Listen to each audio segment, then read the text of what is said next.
मैं अपनी खाला के साथ जैसे ही कमरे में आई तो इस वक्त किसी को भी नहीं पता था कि हबीब उस कमरे में क्या कर रहा है।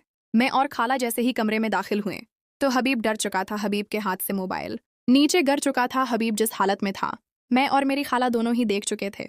मेरी खाला ने हबीब को पकड़कर बहुत ही ज्यादा गुस्सा किया और कहा कि तुम्हें शर्म नहीं चाहिए थी कि तुम ऐसा काम कर रहे थे। तुम्हारे बाबा और मैं तुम्हें लेकर कितने परेशान थे। मुझे इस बात की उम्मीद नहीं थी कि तुम इस तरह करते हो। मैंने खाला को कहा कि जो गलती होनी थी होगी, अब आप हबीब को माफ कर दें। हबीब ने कहा कि अब ही बताएंगे मैं क्या करूं, मैं जवान हूं, खूबसूरत हूं, मेरी 22 साल उम्र हो चुकी है, आप लोग मेरी शादी कर दें। मैंने आप लोगों से कितनी बार कहा है। जिस पर मेरी खाला रखसार ने कहा कि देख लो ये क्या है रहा है। उसे मैंने समझाया है कि उसके बाबा अब दुबई से हो जाएंगे तो उन्होंने वादा किया है उस छुट्टी पर जैसे ही आएंगे तो वो उनकी शादी कर देंगे।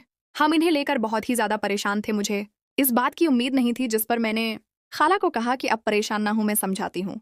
मैं रखसार खाला को दूसरे कमरे में लेकर गई। देखो तो सही, उसको ऐसा नहीं करना चाहिए। मैं तो खुद सोच सोच कर बहुत ही ज्यादा परेशान हूं। मैं तो कभी सोच भी नहीं सीखती थी। तुम अब बात करोगी ना शहनाज, तुम वाकई ही बात करोगी। हाँ हाँ मैं करूंगी, मैं अभी जा रही हूँ, मैं हबीब से बात करती हूँ। हबीब को ऐसा नहीं करना चाहिए था, मुझे इस बात का अफसोस है। ठीक है, मैं हबीब के पास जा रही हूँ, मैं हबीब को समझाती हूँ। ठीक है। थोड़ी देर के बाद मैं हबीब के पास आई। मैंने हबीब को कहा कि तुम सच बताओ कि आखिर तुम ऐसा क्यों कर रहे हो। मैं आपको अपनी हालत बता चुका हूँ जिस तरह ही। हबीब ने मेरा हाथ पकड़ा तो मैं जैसे करंट दौड़ने लगा। शहनाज अब मेरी बात मान लें, बस एक बार मुझे खेलने दे। मैं तुमसे वादा करता हूँ कि मैं ये खेल छोड़ दूंगा, मैं कभी भी ऐसा कोई काम नहीं करूंगा। मैं क्या करूं, अब अपने ऊपर काबू नहीं पा सकता। बस अब एक बार मेरी बात मान लें। इतने में खाला भी कमरे में ऊ चुकी थी। खाला हमारी बातें सुन चुके थे। खाला ने कहा कि शहनाज तुम बस हबीब की बात मान लो। मुझे पता है कि हबीब बहुत ही ज्यादा जद्दी है। खाला ऐसा कैसे हो सकता है, मैंने ऐसा कभी भी कोई काम नहीं किया। अब अच्छी तरह से जानती हैं कि अगले साल मेरी शादी है। मेरे शौहर को पता चल जाएगा। नहीं, तुम्हारे शौहर को पता नहीं चलेगा, मेरे पास उसका हल है। बस तुम एक बार हबीब के साथ थोड़ा सा खेल लो। मैं तुमसे वादा करती हूँ कि ऐसा कुछ नहीं होगा। ऐसा कैसे हो सकता है। लेकिन अब दिल से मैं भी इस बात के लिए राजी हो चुकी थी। जब हबीब ने मुझे छुआ तो मुझ में जैसे करंट हो चुका है। मैं खुद अब बहुत ही ज्यादा इस बात की ख्वाहिश कर रही थी, लेकिन मैं किसी बात का इल्जाम अपने ऊपर लेकर नहीं आना चाहती थी। इसलिए खाला ने अपने दोनों हाथ बांधे और मुझे कहा कि तुम बस हबीब की बात मान लो। हबीब आइंदा तुम्हें कभी भी परेशान नहीं करेगा, बस आज उसकी ख्वाहिश पूरी कर दो। मैंने कहा कि ठीक है, मैं अब हबीब की बात मान चुकी हूँ, बस इस बार अब यहाँ से चली जाएं। को ऐसा कुछ नहीं कर सकती थी, इसलिए मैंने खाला को कहा कि अब बाहर चली जाएं हबीब, और मैं खुद ही अब अपना देख लेते हैं। मैं अब बात तो मान चुके थे। मेरी खाला ने कहा कि बस आइंदा तुम्हें कभी भी हबीब परेशान नहीं करेगा।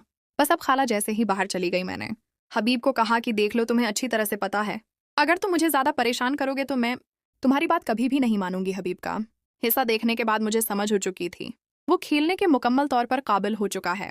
वो अब बिल्कुल तैयार था। मैंने अब हबीब को बैठने को कहा। मैं अब अपने तरीके से खेलना चाहती थी। मुझे खेलने का तरीका अच्छी तरह से पता था। मैं नहीं चाहती थी कि हबीब और मेरे पीछे किसी कस्म की भी कोई गलत फहमी हो। मैं जैसे जैसे अब खेलने लगी, हबीब के चेहरे पर खुशी साफ नजर आ रही थी। मैं बहुत ही ज्यादा खुश थी। मैं जब भी अब इन तमाम चीजों की जरूरत थी, लेकिन हबीब जैसा एक अच्छा लड़का मुझे मिल जाएगा मैंने कभी सोचा भी नहीं था। मैं अपने तरीके से खेल रही थी। हबीब से अब बिल्कुल बर्दाश्त नहीं हो रहा था। मुझे भी लगा कि अगर ऐसे ही हबीब थक गया तो फिर कैसे खेल पाएगा। इसलिए मैंने हबीब को एक अच्छी सी पोजीशन बनाकर दी।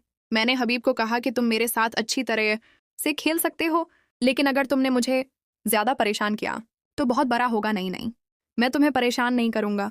हबीब ने कहा जरूर था, लेकिन जैसे ही खेलने लगा तो मुझे काफी परेशानी हुई। मैंने कहा हबीब इसलिए तो मैंने तुम्हें नहीं कहा था। हम दोनों की बातें शायद खाला सुन रहे थे। खाला ने इसी वक्त दरवाजे पर दस्तक दी। उठकर हबीब गया तो खाला के हाथ में मैग बोतल थी।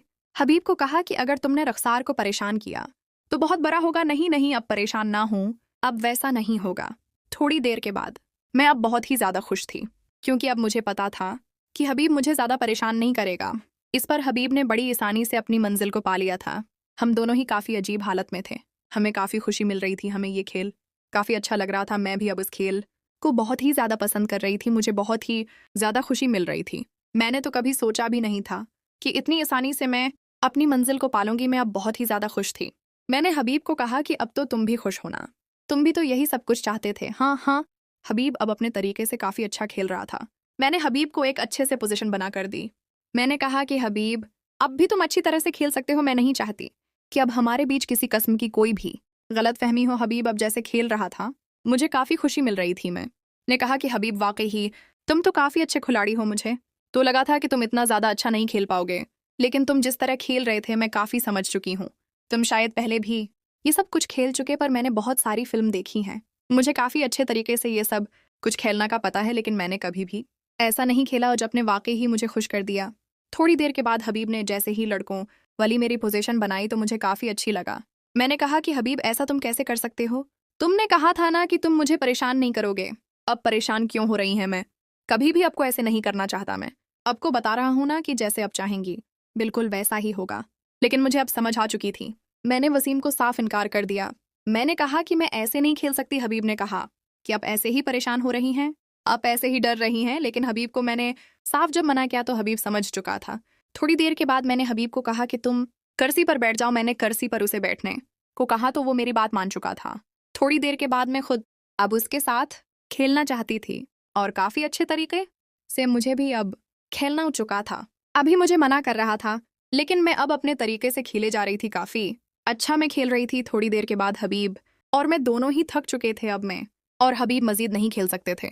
काफ़ी तो वक्त हो चुका था हमें खेलते हुए। इस तरह हमारी कहानी का अख्तिताम हो गया। मजीद कहानी देखने के लिए चैनल को सब्सक्राइब कर लें।